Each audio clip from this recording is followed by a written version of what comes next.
clap for him, but let's do it again. Let's give a warm welcome to Justin Gravitt. Thank you. I like you guys better than the last service already. They didn't clap. They didn't clap for me. Hey, I'm really excited to be with you.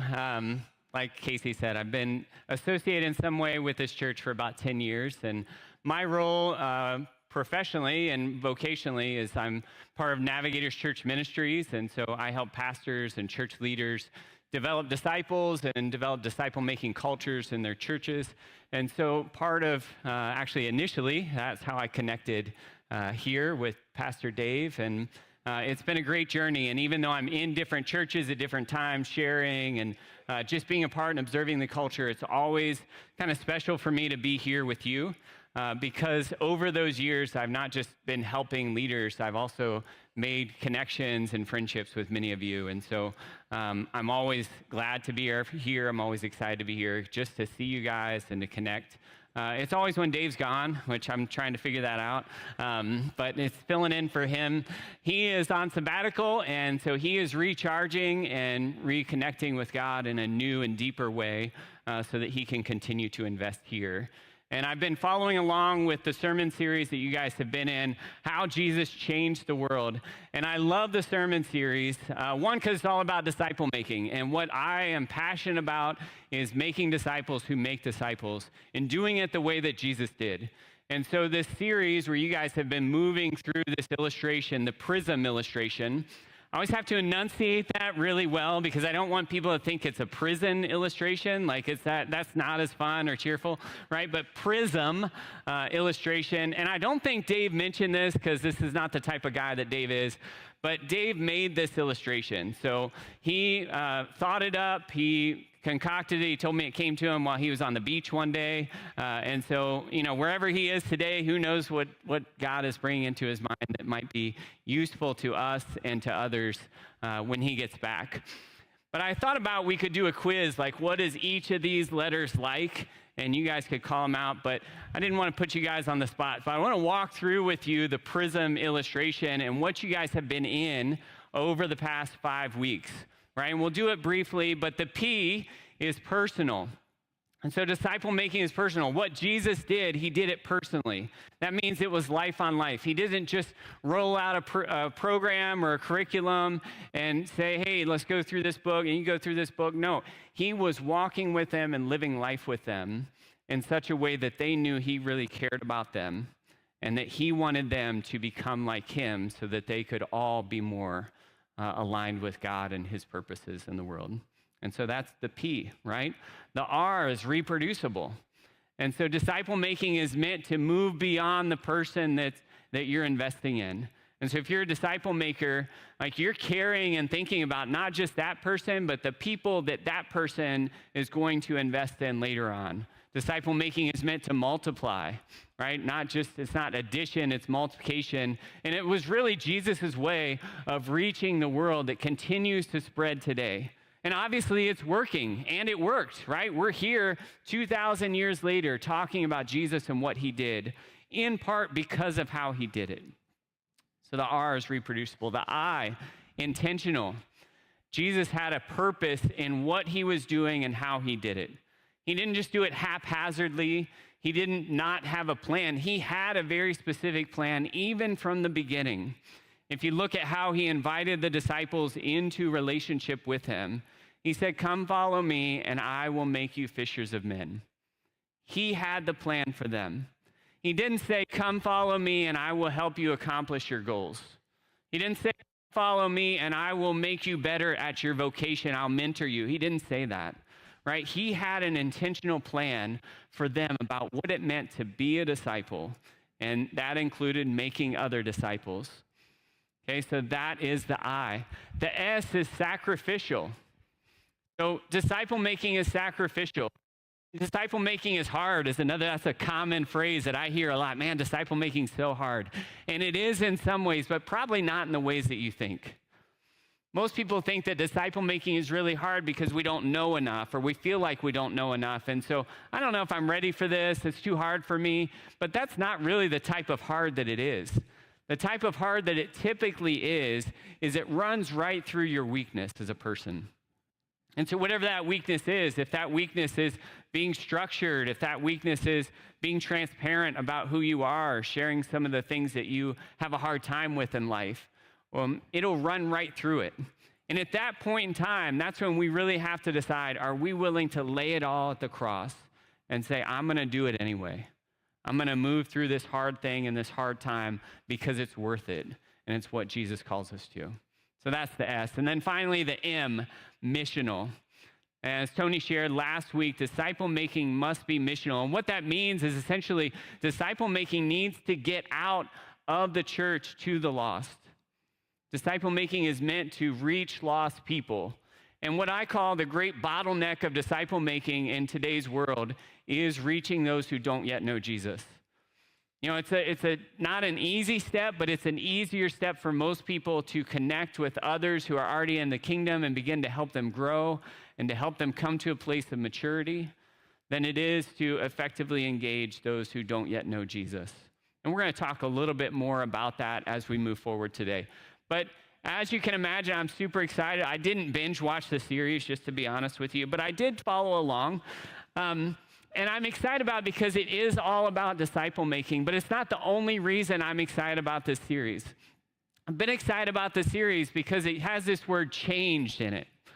And I love the word change, and all of us love change, right? It's just common knowledge that people in the world love change.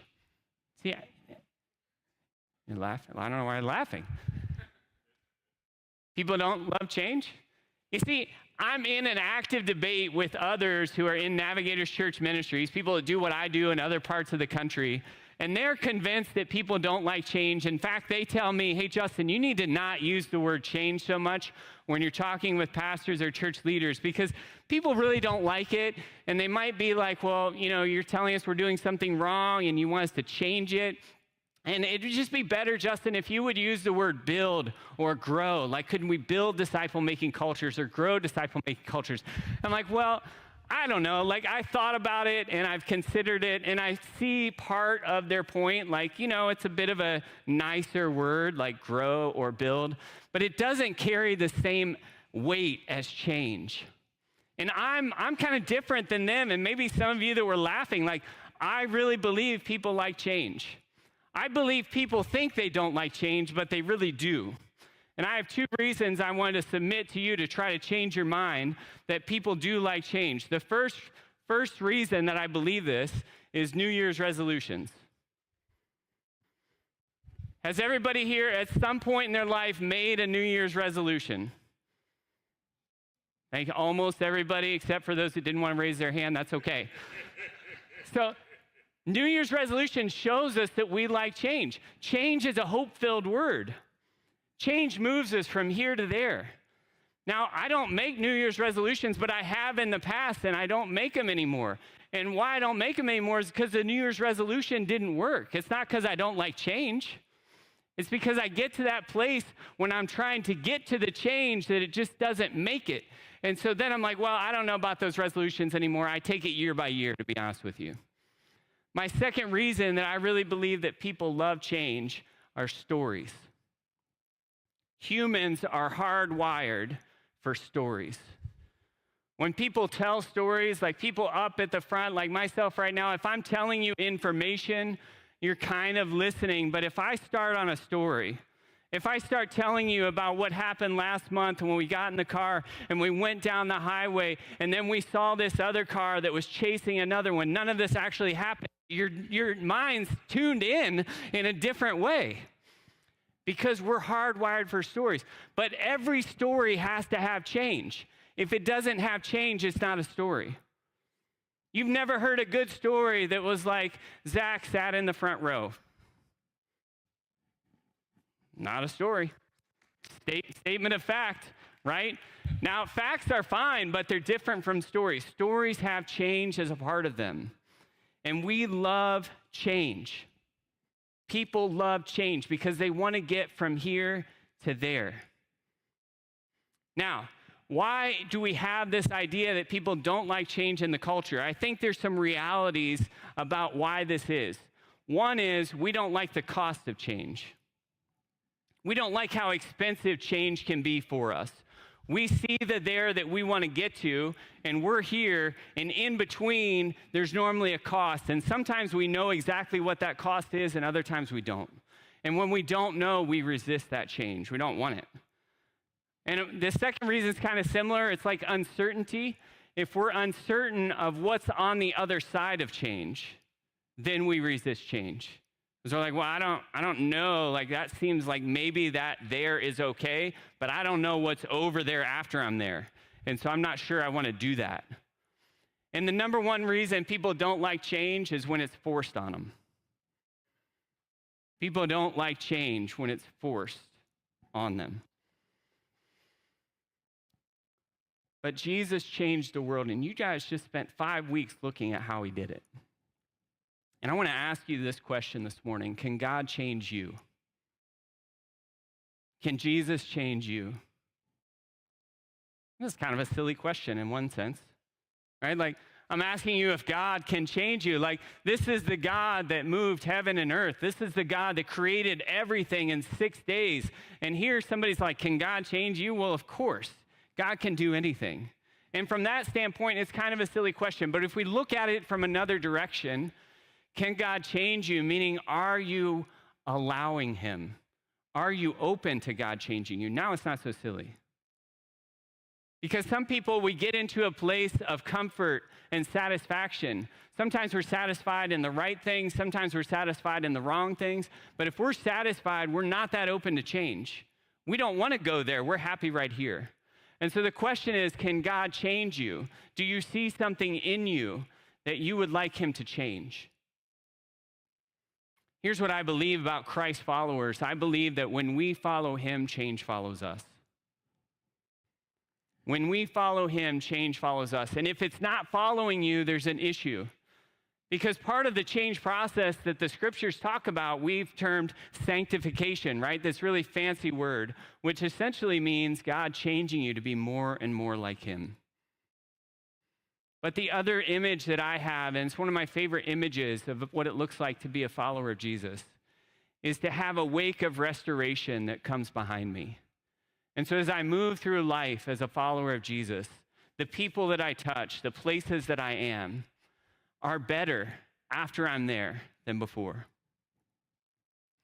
Our neighbors are currently moving out, which means soon we're going to have new neighbors moving in, and I'm already praying for who those people are. And I'm thinking about, man, they don't know yet, but God knows who they are. I don't know who they are, but I know that God is calling us as a family to somehow engage them.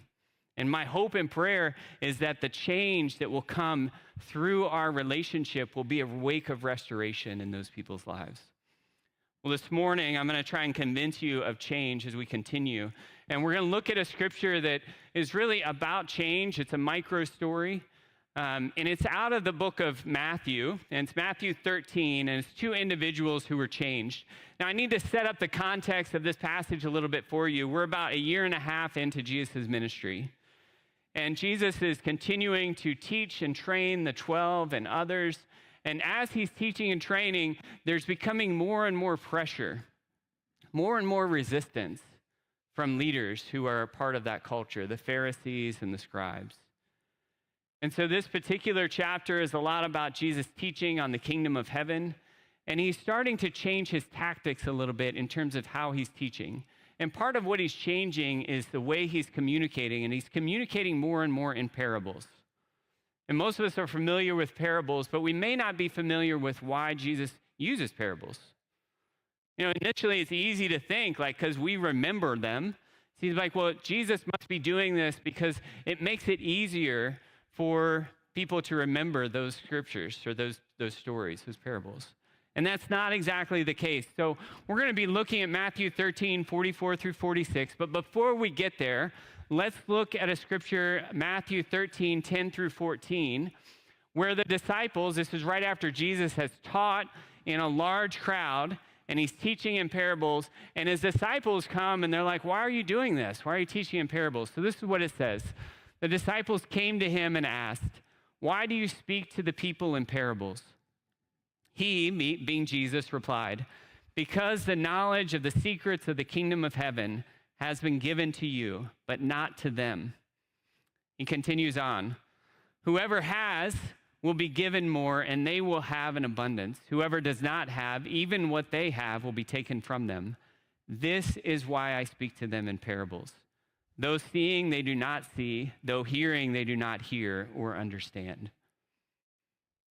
What Jesus is explaining to his disciples is that he's starting to speak in parables because there's these people who are on the outside who are bringing resistance and trying to trap Jesus. And he is teaching in such a way so that those who are a part of the kingdom will hear and understand, and those who are not will not. So it's not for clarity. In fact, it's to kind of separate. It's to keep some people in the dark and let other people understand. And it reminds me a little bit of what I did on the baseball field yesterday. So my son is almost 9 years old. He's just learning how to pitch. And I get a little intense at the baseball field because I really don't like losing. And so when my son's pitching, I have gone ahead and taught him some words. We used to live and minister in Thailand, and so I speak Thai as well. And so I've taught my son some words in Thai so that I can talk to him without anyone else understanding. And so, for instance, like this league, it's 9-year-olds, okay? So there's some guys that go up and they take a bat, but they don't need a bat. They have no intention of using that bat. They're walking up there hoping and praying that there's going to be 4 balls and they can get a walk. Now, it's me to be able to communicate to my son, hey, this guy is not going to swing the bat. But I learned years ago that if I say that out loud a lot, the other team really doesn't appreciate that. And so I've changed my tactics. So now I use some words in Thai to let my son know, hey, this guy is not going to swing, just throw strikes. Similar to what Jesus is doing here, right, in the parables. Okay, so our parables that we're going to look at, again, Matthew 13, 44 through 46. And they say this. The kingdom of heaven is like treasure hidden in a field. When a man found it, he hid it again. And then in his joy, went and sold all he had and bought that field. Again, the kingdom of heaven is like a merchant looking for fine pearls. When he found one of great value, he went away and sold everything he had and bought it. Little micro stories, aren't they? There's change in these stories. But I got to tell you, if I was with Jesus, I would be a little frustrated and I would have lots of questions. I'd be like, Jesus, give me more here. Like, who was this guy in the field? Like, was it his first time in the field, or is that like something that he's in there every day because he's a worker? Like, did he know the guy that owned the field? Were they friends? Was it a boss? And this merchant guy, Jesus, like, was that his job to go around and like look for pearls of great value? Or was it more like a hobby? You know, like the people that go to garage sales and they try to find a treasure that's buried among all the trash. You heard about those people? I mean, I've heard of people that have found a painting that's for $2 and they find out it's a $2 million painting. Like, is that the kind of situation we have here, Jesus? And Jesus, okay, so I get it. They both find a treasure and they sell everything they had. And now they have the treasure. But then what? Is it happily ever after? Was the merchant's wife and family like shocked and scandalized when they went home and the home is gone, but they got the pearl? Like, how did that conversation go? So many questions. But we don't know. And one of the great things about a parable is there's room for us to try to understand and to look a little more closely and to try to understand what is it that Jesus is trying to communicate. All those questions that I just mentioned, I think some of them might be important, but they weren't important for what Jesus was trying to communicate. See, Jesus was trying to communicate about the kingdom of heaven, one of his favorite topics to teach on. And if you look at the difference in these two parables, one of the differences is at first, the kingdom of heaven is like a treasure hidden in a field. Okay, kingdom, like treasure hidden. Got it. And then the other one, the kingdom of heaven is like a man searching for a pearl. Okay, so the kingdom of heaven is like someone searching. So even though they're kind of similar, like he's making a point that's a little bit different here at the beginning, one like a treasure, one like someone searching, okay? So then we have that, and then they find the treasure, but they find it differently. The guy in the field stumbles on it, right? We have no indication that he was looking for a treasure in the field. In fact, it's probable that he is a worker in that field. And just like in our day and time, in their day and time, if you found something on someone else's property, whether it was on the top or 6 feet down or whatever, it belongs to the person that owns that field. Okay? Guy found it, hides it again. In his joy, goes, sells everything he has so he can buy it. But he found it on accident. Now the merchant was looking already, looking around for a pearl of great price. Finally, he finds one. He finds one, sells everything he has. Presumably there's some joy, although the parable doesn't say that. Presumably there's some joy that he found it. And then he sells everything he has so he can buy that pearl.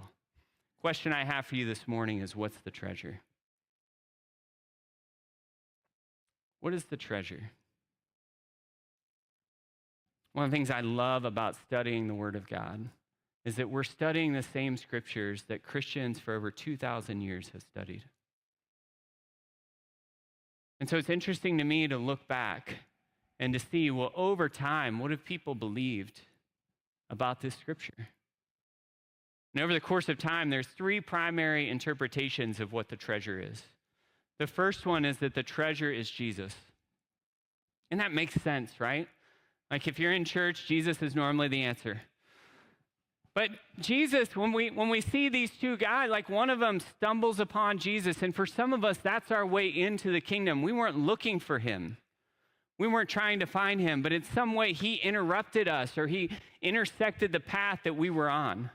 And in our joy, once we found him, we knew, wow, this is what I've needed. And we leave everything else behind, and we submit ourselves to him and begin to follow him. And others of us, it's like the merchant. Like we have made a mess of our life and we're searching and looking. God, I know you're out there somewhere. I just don't know where. God, would you help? And then we encounter Jesus and find him. In a similar way, we leave everything behind to follow him. We sell it all.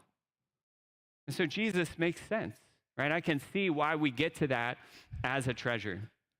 The second interpretation is that the treasure is salvation. Really closely related, right, to that Jesus, that first thing that we just looked at. But salvation isn't just encountering Jesus.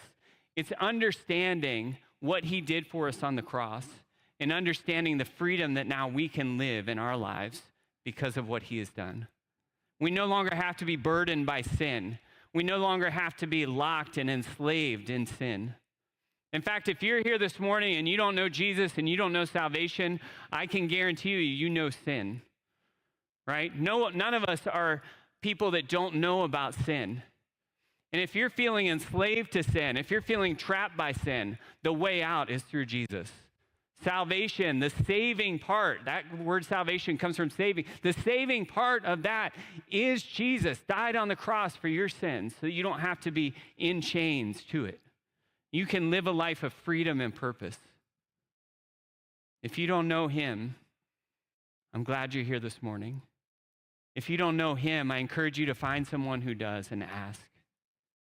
I encourage you to talk to somebody that you have seen there's a difference in their life and start asking questions. And can you help me to know him the way that you do? I know for me, early on in my life, when I encountered people that knew Jesus, I was like, I don't have that, but I want that.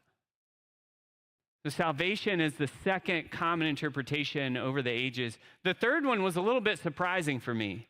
Because honestly, when I read these parables, I didn't think of this and I didn't process it that way. But as I looked at it a little closer, I was like, okay, that makes sense. The third interpretation is that it's you. You are the treasure. And it's like, well, wait a second, that sounds boastful. Like I'm the treasure? Like, I don't know about that. But as we think about you being the treasure, the person searching is Jesus. Person searching is God. And we know that to be true as believers because we know the story of Christ coming at Christmas, right? He broke through. He came into our world and our reality, took on the nature of a human being because he was searching and looking for us. He was trying to rescue us, trying to find us. Now, it's not that one of these is more true than any of the others.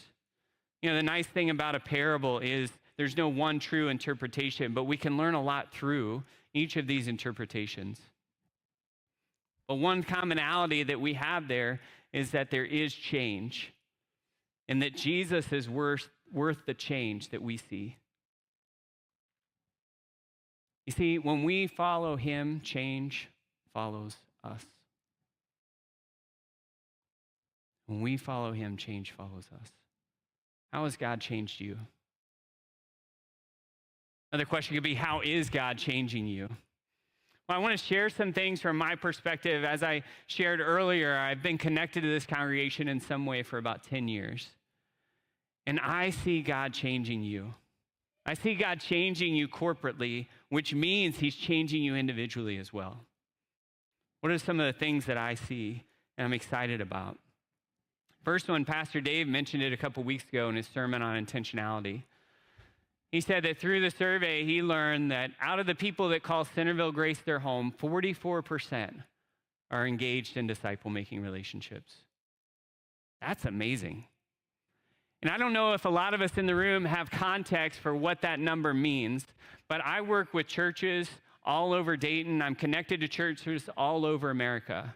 And churches that I'm connected with are focused or in process in some way, moving towards disciple-making and disciple-making cultures.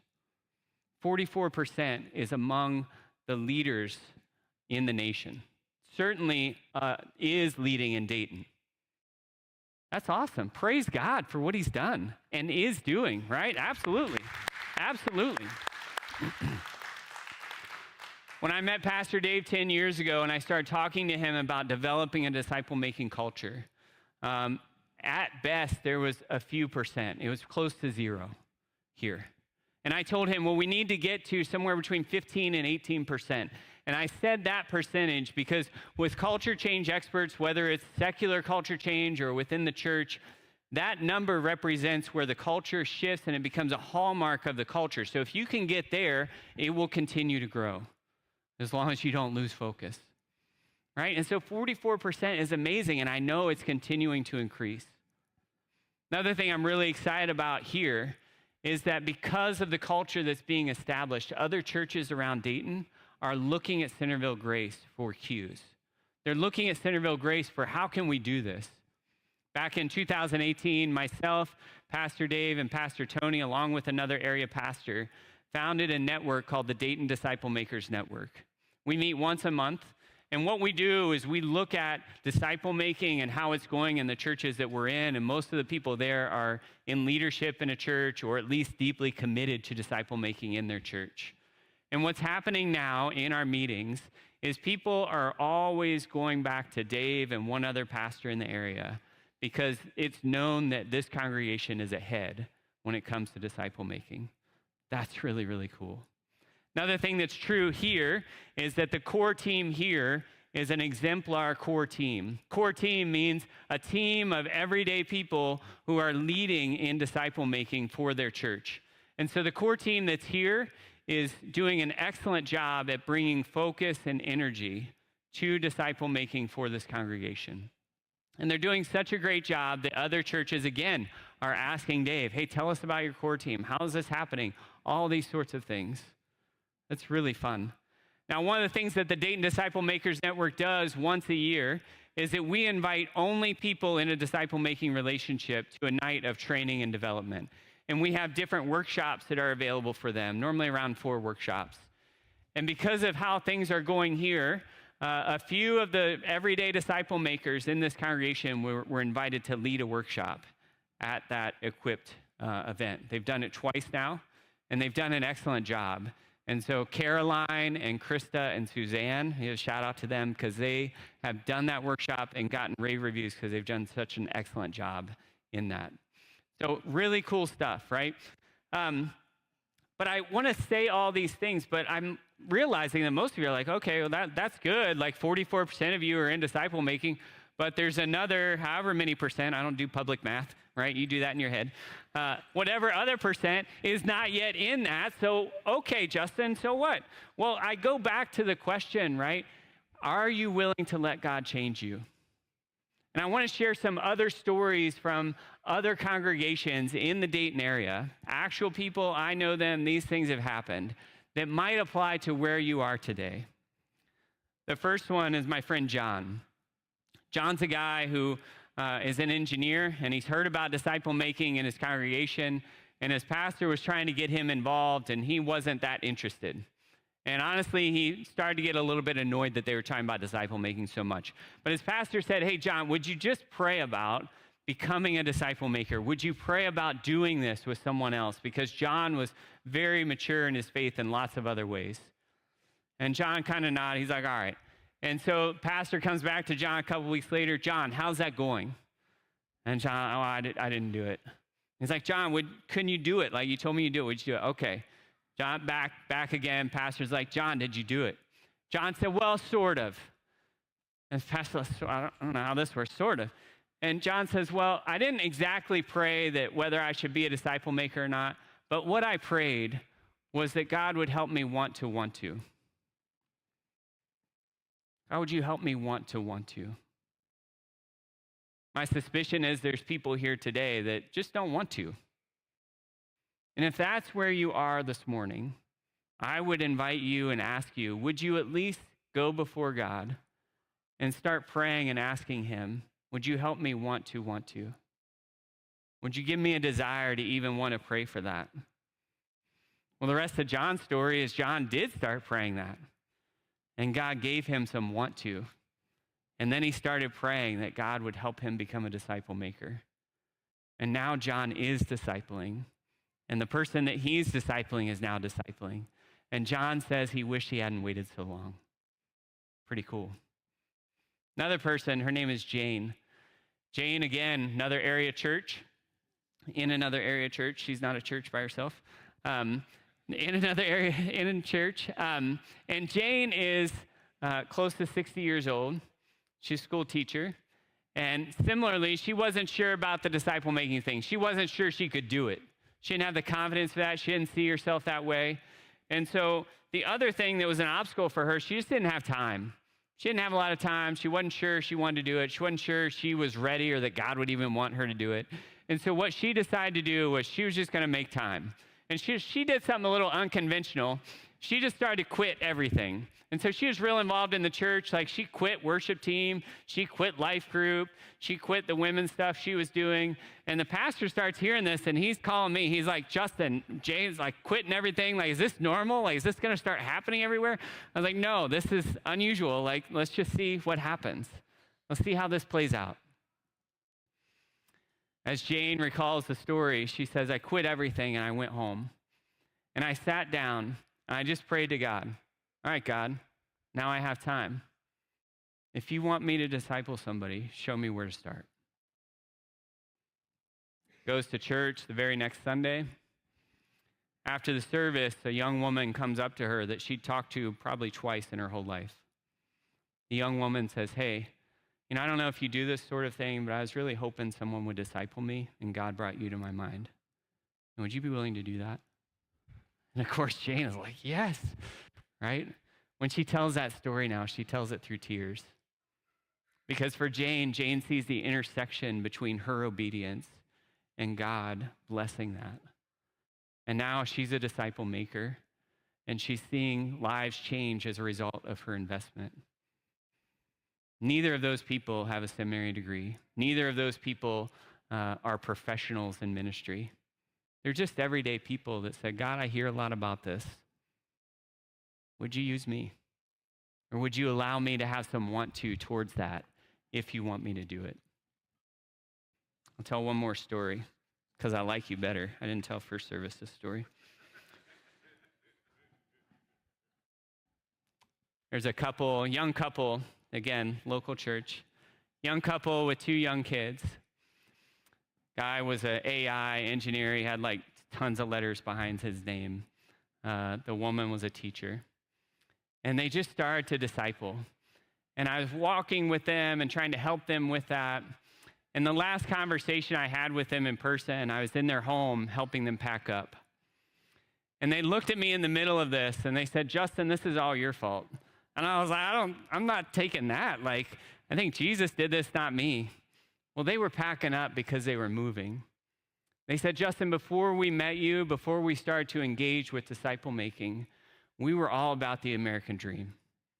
We were trying to get more. We had our 2 kids. We were really excited about life in the suburbs and moving up in our careers. But then you interrupted. And I was like, Jesus again, it's Jesus. And now we see the value of the kingdom. They found the treasure. They found what the kingdom of heaven is intended for. Life in the kingdom is intended to be lived forward into people's lives, investing. They're moving from Dayton down to North Carolina. North Carolina, they didn't decide, let's go to North Carolina. What they decided was God is calling us to reach Indian people. And he put Indian people on their heart. And he said, I want you to reach them. And so they took a trip overseas to India, and it just didn't seem like a fit for them. And so I was processing with them, and I said, listen, there's a lot of Indian people in America. I said, why don't you look around and see where there's a hub of Indian people? Turns out one of the biggest ones, or maybe the biggest one, is in Cary, North Carolina. Packed up their family, moved into a suburb, a neighborhood where they were the only white people in the neighborhood.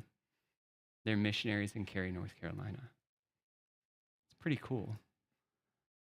Now, I don't lift them up as like that was any cooler than what Jane did or what John did. But I lift them up in this sense because disciple making must be missional. And the challenge that I have for you as a congregation is that we're doing great, 44% in a disciple making relationship. What we need more of is engaging the lost. What we need more of is seeing people who don't yet know Jesus, encountering him and coming into the kingdom and being a part of the church. As I mentioned earlier, it's the bottleneck of disciple making. But here's something I know about the harvest. The harvest trails sowing, right? We can't have a huge harvest if we don't plant many seeds. And so my challenge for you this morning is as you're living out disciple making, as you're living out wherever you are, would you intentionally move towards lost people? Would you intentionally pray for them? Would you ask God to bring them into your path? Would you ask God for those non-Christians who are in Dayton who are calling out to him and who are asking for help, that they would somehow encounter you and that you would have your antenna up so that you would know when you're encountering them and move with confidence and clarity into their life? It's not easy. But as we've said before, when we follow him, change follows us. And I see this wake of restoration that's already happening here. I'm really excited for you. I'm really excited for what's happening here and what's going to continue to happen here. I want to pray for you as the band comes up.